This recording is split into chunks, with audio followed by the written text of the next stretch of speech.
పెళ్ళైనా పండగైనా వేడుక ఏదైనా పట్టుచీరల ప్రత్యేక వేదిక వారాహి సిల్క్స్. సాంప్రదాయానికి సౌందర్యానికి వారధి. నమస్తే, నేను Keshav. Welcome to Suman TV. వివాదాస్పద దర్శకుడు రామ్ గోపాల్ వర్మకి ఒక పెద్ద రిలీఫ్ దొరికింది. ఎందుకంటే ముందస్తు బెయిల్ పిటిషన్ పైన కోర్టు కీలకమైనటువంటి ఆదేశాలు ఇచ్చింది. దీంతో నిజంగానే రామ్ గోపాల్ వర్మకి ఉపశమనం దక్కినట్టేనా? ఆయన మీడియాతో కూడా ఈరోజు మాట్లాడారు. ఆ విశేషాలు ఏంటో తెలుసుకునే ప్రయత్నం చేద్దాం. మనతో పాటు సీనియర్ జర్నలిస్ట్, ఫిలిం క్రిటిక్ ప్రభు గారు. ప్రభు గారు నమస్కారం. నమస్తే. రామ్ గోపాల్ వర్మ గారికి ఒక రిలీఫ్ దొరికినట్టేనా? ఎందుకంటే చాలా రోజుల నుంచి ఇది నడుస్తుంది. అరెస్ట్ అన్నారు. నోటీసులు ఇస్తానికి పోలీసులు వచ్చారు, గోళ్ళ కంటించిపోయారు, ఇవన్నీ నడిచినాయి. ఫైనల్గా కోర్టు ఒక డైరెక్షన్ ఇచ్చింది, ఆయనకి రిలీఫ్ అనేది చెప్తున్నారు. నిజమేనా? రిలీఫ్ అనేటువంటిది వచ్చింది. అయితే ఫైనల్ జడ్జిమెంట్ అయితే కాదు. సో కోర్టును కొద్ది రోజుల పాటు ఎలాంటి యాక్షన్ తీసుకోవద్దని, 9వ తేదీ వరకు ఎలాంటి యాక్షన్ తీసుకోవద్దు అనేటువంటిది ఇచ్చింది. అది ఒక ఉపశమనంగానే భావించాలి. రాఘవ అరెస్ట్ అయిపోయాడు, అక్కడున్నాడు, ఇక్కడున్నాడు, పారిపోయాడు, కోయంబత్తూరు వెళ్ళాడు, ఎవరో హీరో ఆశ్రయం ఇచ్చాడు, అక్కడున్నాడు, ఇక్కడ మంచం కింద దాక్కున్నాడు అంటూ ఇలాంటి కథనాలు అయితే మీడియాలో. ఇప్పుడు ఆయన ఎక్కడ మంచం కింద దాక్కోలేదు, వణికిపోలేదు. మీరు మాట్లాడారు కదా, ఏం చెప్పారు ఇప్పుడు వర్మ గారు? చాలా హుషారుగా ఉన్నాడు. తను ఒకటే చెప్తున్నాడు, తను ఎందుకు చేశారో పోలీసులు వచ్చారు, వాళ్ళు ఇచ్చేసారు తప్ప పోలీసులు నా ఇంట్లోకి వచ్చింది కానీ, నన్ను ఇచ్చేసింది కానీ, ప్రశ్నించింది కానీ ఏం లేదు. వాళ్ళు అంతకుముందు 19వ తారీఖున అటెండ్ కామన్నారు, నేను కొద్ది రోజులు టైం కావాలన్నాను, తర్వాత వాళ్ళు వచ్చారు, చెప్పారు, వెళ్ళిపోయారు తప్ప they have not come with an intention to arrest me. Okay అనేటువంటిది చాలా స్పష్టంగా చెప్తున్నారు. కానీ కేసుల విషయంలో ఇప్పుడు చాలా చోట్ల, ఒక 9 చోట్ల ఫైల్ అయినాయి కేసులు, ఇంకొక 5-6 చోట్ల కూడా ఉన్నాయని చెప్పని అంటున్నారు. మార్ఫింగ్, లీడర్స్ పైన రెచ్చగొట్టి వ్యాఖ్యలు చేయడం, వెక్కిరించడం, విమర్శించడం, ఇట్లాంటివన్నీ కూడా రకరకాల సెక్షన్స్ కింద బుక్ చేశారు. ఆ కేసులు ఎదుర్కోవడానికి ప్రిపేర్ అయి ఉన్నాడు రామ్ గోపాల్ వర్మ గారు. చాలా చాలా స్ట్రాంగ్ మైండ్గా ఉన్నాడు తను. ఎందుకంటే తను చెప్పిన విధానం కానీ, ప్రెస్ మీట్లో మాట్లాడిన విధానం కానీ చూస్తే, నేను సటరికల్గా, తన ఉద్దేశం ఏంటంటే నేను సటైరికల్గా వేసాను. సటైర్ అనేటువంటి సమాజంలో ఎప్పటి నుంచో ఉంది. ఆ రోజున ఎంతరందరూ ఇంటర్నేషనల్ కార్టూనిస్టులు కానీ వీళ్ళు కానీ వేసేటప్పుడు సటైర్ అనేటువంటిది ఎప్పుడూ ఒక వ్యక్తిని ఇది చేసేటువంటిది, కార్నర్ చేసేటువంటిది, ఒక వ్యంగ్యంగా ఒక దాడి చేసేటువంటిది. అలాంటి వ్యంగ్యమైనటువంటి దాడి చేసేటువంటి హక్కు ఒక సటరికల్గా, ఒక మీడియా పర్సన్గా కానీ, ఒక ఫిల్మ్ మేకర్గా కానీ, ఒక పర్సన్ ఇన్ ద సొసైటీగా కానీ I have a very right.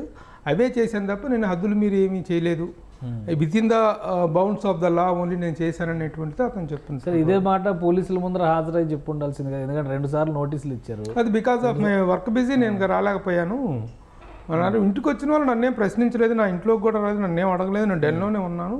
Okay, వాళ్ళు వచ్చారు, నోటీసులు అంటే చెల్లారు. కాకపోతే వాళ్ళు వస్తా మీడియాను, వాళ్ళతో పాటు మీడియా వచ్చింది. ఓకే ఓకే, ఆ మీడియా కూడా కొంత సెలెక్టెడ్ మీడియా అంటూ మీడియా పేర్లు చెప్తూ అసలు ప్రెస్ మీట్ అడ్రస్ చేయటమే మీడియా శత్రువులందరికీ స్వాగతం అన్నట్టుగా చెప్పాడు. మీడియా శత్రువులు అని చెప్పేసి నేను వెంటనే అబ్జెక్షన్ ఎవరు అంటే నేను సరదాగా అన్నాను.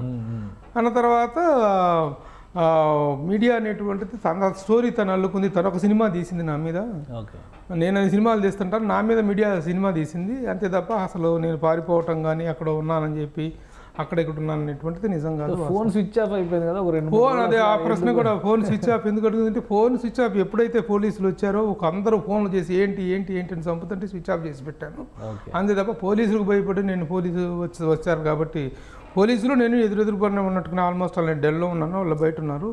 ఇదే జరిగింది. పోలీసులకి 20 నిమిషాల్లో వచ్చేసారు పోలీసులు. దాంతో పాటు మీడియా వాళ్ళు కూడా వచ్చారు. ఎలా జరిగింది అది?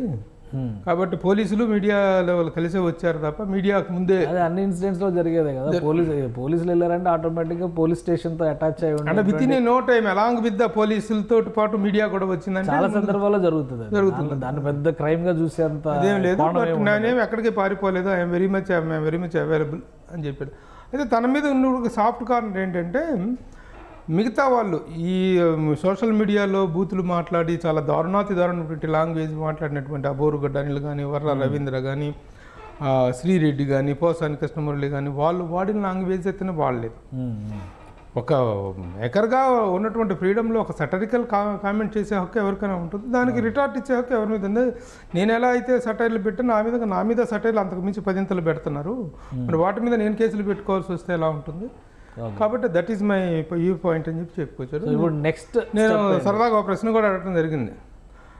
ఆ రోజున వ్యూహం సినిమా సెన్సార్ కోరల్లో ఇరుక్కున్నప్పుడు మీకు ఎవరు హెల్ప్ చేశారు, ఎలా వ్యూహం బయటపడింది అంటే దావూద్ ఇబ్రాహిం హెల్ప్ చేశాడని చెప్పారు మీరు. ఇప్పుడు ఎవరు హెల్ప్ చేశారు మీకు అని చెప్పి కూడా అడిగితే దానికి ఏదో చిన్న దాటవే సమానం నవ్వి ఊరుకున్నాడు. అంటే ఇంత కసి లేదు. వీళ్ళు చేసినటువంటి దారుణమైనటువంటి కామెంట్స్ లాంటివి, ఇప్పుడు అమ్మాయి షర్మిల మీద శ్రీరెడ్డి అనే అమ్మాయి చేసినటువంటి దారుణమైనటువంటి కామెంట్స్, పోసాని కృష్ణమురళి కానీ బోరుగడ్డ అనిల్ కానీ వీళ్ళు మాట్లాడిన తాలూకా ఫిల్తీ లాంగ్వేజ్, బోరగడ్డ అనిల్ లాంటి వాళ్ళకి అసలు స్థాయి లేదు. సో వాళ్ళు ఎలాంటి లేఖి భాష మాట్లాడినా నడిచిపోవచ్చు. కానీ పోసాని కృష్ణమురళి లాంటి వాళ్ళు ఒక స్థాయి ఉంది. వాళ్ళు కొంచెం హుందాగా గౌరవంగా మాట్లాడారు. ఆ పరిధి దాటి వాళ్ళు మాట్లాడారు. ఆ కోణంలో రాంగోపాల్ వర్మను చూడాల్సిన అవసరం లేదు. ఆ సానుభూతి అయితే పబ్లిక్లో కూడా ఉంది. ఆ సాఫ్ట్ కార్నర్ అయితే పబ్లిక్లో కూడా ఉంది. అతనే బూతులు గీతులు ఏం మాట్లాడలేదు కదా. సటైర్ చేయటం అనేటువంటిది ఎప్పటికైనా ఎవరికైనా ఉండేటువంటి ఫ్రీడమ్ ఆఫ్ ఎక్స్ప్రెషన్లో అది మతిమీరిన స్థాయికి అయితే కూడా పోయిందేం లేదు. కాబట్టి ఆ సాఫ్ట్ కార్నరే ఈ రోజున ఇంకోటి చట్టంలో కూడాను ఇతను అంత లాంగ్వేజ్ వాడాడు కాబట్టి దీని మీద ఏ సెక్షన్ ప్రకారం అతన్ని ఇచ్చేస్తారు అనేటువంటి ఇది కూడా ఉంది. కాబట్టి ఆ వెసులుబాటుని చూసుకొని ఇప్పుడు కోర్టు 9వ తారీఖు వరకు వెసులుబాటు ఇచ్చింది అంటున్నారు. మళ్ళీ సోమవారాన్ని కేసు విచారణ ఏదో ఉంది అని చెప్పని అంటున్నారు. అప్పుడు రాంగోపాల్ వర్మ గారిని కూడా అటెండ్ అవ్వమని చెప్పని అన్నారని ఒక సమాచారం వస్తుంది. పోలీసులు ఈ లోపు విచారణకు పిలిస్తే, అరెస్ట్ అనేది పక్కన పెడితే విచారణకు పిలవచ్చుగా. అప్పుడు నేను వెళ్తారా? విచారణ పిలవచ్చు, వెళ్తాడు. లేకపోతే మళ్ళీ ఇలాగే బిజీగా ఉన్నాను నేను. ప్రస్తుతం 6 సినిమాలు ఆయన అండర్ ప్రొడక్షన్లో ఉన్నాయి. ఓకే, దాదాపు 2 సినిమాలు ఆల్రెడీ పూర్తి అయిపోయి ఇంకా 4 సినిమాలు అండర్ ప్రొడక్షన్లో బిజీగా ఉన్నాడు తను as a director and film maker. Okay, కాబట్టి అదే ఏం సినిమాలు అన్నీ ఏమన్నా అవి కూడా ఇంకా పొలిటికల్ అయితే చేయను అన్నాడు. పొలిటికల్గా ఎందుకు చేయరు మీరు? పొలిటికల్ సినిమాలు చేయనని చెప్పేసి కూడా మీరు అనౌన్స్ చేశారు. ఎందుకు చేయరు అని అంటేను పొలిటికల్ సినిమాలు చేయటం నేనంత ఫిట్ ఇన్ కాదనేటువంటిది నాకు అర్థమైంది. అంతే తప్ప భయపడి కాదు. వ్యూహం, శపథం, అవి వాటిని అంత ఇదిగా నేను ప్రజెంట్ చేయలేకపోయాను కాబట్టి నేను వాటిని చేయలేన్నా తప్ప ఏదో భయపడు లేకపోతే ఇంకేదో జరుగుతుంది అనేటువంటి దీంతో కాదు. I'm not good at making such films అని చెప్పాడు. ఓకే, అట్లాగే ఈ మీడియా మీద మాత్రం మీడియాలో కూడా పర్టికులర్గా ఎప్పుడూ కూడా రాంగోపాల్ వర్మ మీడియా పరంగా ఓపెన్గా కొన్ని మీడియా సంస్థల పేర్లు చెప్పి మాట్లాడటం అనేటువంటిది జరగలేదు. వీళ్ళని మీడియా శత్రువులకంటూ సంబోధిస్తూ, వాళ్ళు మీడియా శత్రువులు, మిత్రులు ఎవరు? మీడియా మిత్రులు అని కదా అంటారు యాక్చువల్గా. మీడియా శత్రువులకి స్వాగతం అన్నట్టుగా మాట్లాడారు. వీళ్ళ మీద లీగల్గా ప్రొసీడ్ అయ్యే అవకాశం కూడా ఉంది. నేను వ్యక్తిగతంగా తర్వాత 1-to-1లో అడిగినప్పుడు కూడా మీడియా వాళ్ళ మీద course I will see the possibilities of going legally on these media houses అనేటువంటిది తను. అంటే పర్టికులర్గా మిగతా మీడియా వాళ్ళు అందరూ మీడియా వాళ్ళు చేశారు, సోషల్ మీడియా కూడా చేసింది. పర్టికులర్గా ఈ 3 మీడియాలు చాలా హై లెవెల్లో నా మీద ఏదో ఒక వెంజియన్స్ రూపంలో చేసినట్టుగా చేశారు అనేటువంటిది తన అభియోగం. రైట్. అది ఒకవేళ పోలీసులు విచారణకు పిలిస్తే అటెండ్ అవ్వచ్చు. మిగతా లీగల్ ప్రొసీడింగ్స్ అన్ని యథావిధిగా జరిగాయి. మొదటి నుంచి చెప్తున్నా, I'm a law abiding citizen. లాలో ఎలాంటి ఇది ఉన్నా సరే నేను లాని ఒబే చేస్తాను. అలాగే లాలో ఉన్నటువంటి ఫ్లాజెస్ కానీ లాలో ఉన్నటువంటి వెసులుబాట్లను నేను యూజ్ చేసుకుని చేస్తాను తప్ప అబౌవ్ ద లా నేనేమి చేయను అనేటువంటి విషయం స్పష్టంగా చెప్తూ వస్తాను. రైట్. థ్యాంక్ యూ ప్రభు గారు విశ్లేషణ అందించినందుకు. ఇది రాంగోపాల్ వర్మ మీడియా ముందరకు వచ్చి మాట్లాడారు, తన మనసులో మాట చెప్పారు. కావాలని కొంతమంది దురుద్దేశపూరితంగా తన పైన ప్రచారం చేశారంటున్నారు. అలానే కోర్టు ఇచ్చినటువంటి వెసులుబాటు ప్రకారం ఆయన ప్రస్తుతానికి అరెస్ట్ చేసేటువంటి అవకాశం లేకపోయినా విచారణకు పిలిస్తే మాత్రం అటెండ్ అవ్వాల్సిన అవకాశం ఉంటుంది. ఆయన విచారణకి అటెండ్ అవ్వాలా లేదా? చిన్న ఇంటర్ప్రిటేషన్ మధ్యలో మాట్లాడుతూ ఇది కూడా అన్నాడు. ఇప్పుడు వీళ్ళందరూ కూడా ఇందాక చెప్పినటువంటి పేర్లు వీళ్ళందరూ కూడాను మొత్తం క్షమాపణలు చెప్పి సారీలు చెప్పి మమ్మల్ని ఇచ్చేశారు, క్షమించండి అని చెప్పేసి వేడుకున్నారు కదా, మీరు కూడా అలాంటిది ఏమైనా చేస్తారంటే నా లైఫ్లో చేయను ఆ పని మాత్రం. నేను పోసాని కృష్ణమురళి, శ్రీరెడ్డి వీళ్ళందరూ లెటర్లు రాసి మమ్మల్ని క్షమించండి, మేము ఇప్పుడు రాజకీయాలకు దూరంగా ఉంటాం, రాజకీయాలతో వెళ్ళాం, ఎవరిని తిట్టాం, ఎవరిని ఏమనం అని చెప్పారు కదా, మీరులో కూడా అలాంటి ఇదేమైనా ఉందంటే ఆ పని నేను ఎప్పుడూ చేయను, నేనేం చేసిందా అనేటువంటిది I know what I am doing అనేటువంటి.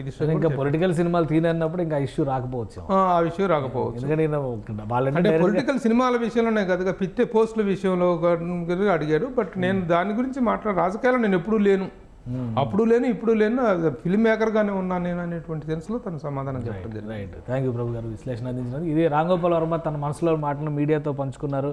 కోర్టు ఇచ్చినటువంటి వెసులుబాటు ప్రకారం ఇమీడియట్గా ఆయనకి పెద్దగా అరెస్ట్ అయ్యేంత ఇబ్బంది వచ్చే పరిస్థితి లేదు కాబట్టి పోలీసులు విచారణకు పిలిస్తే మాత్రం ఏం చేయాలనేది అప్పుడు నిర్ణయించుకుంటారని ప్రభు గారు విశ్లేషిస్తున్నారు. ఇది స్పెషల్ డిస్కషన్. Keep watching.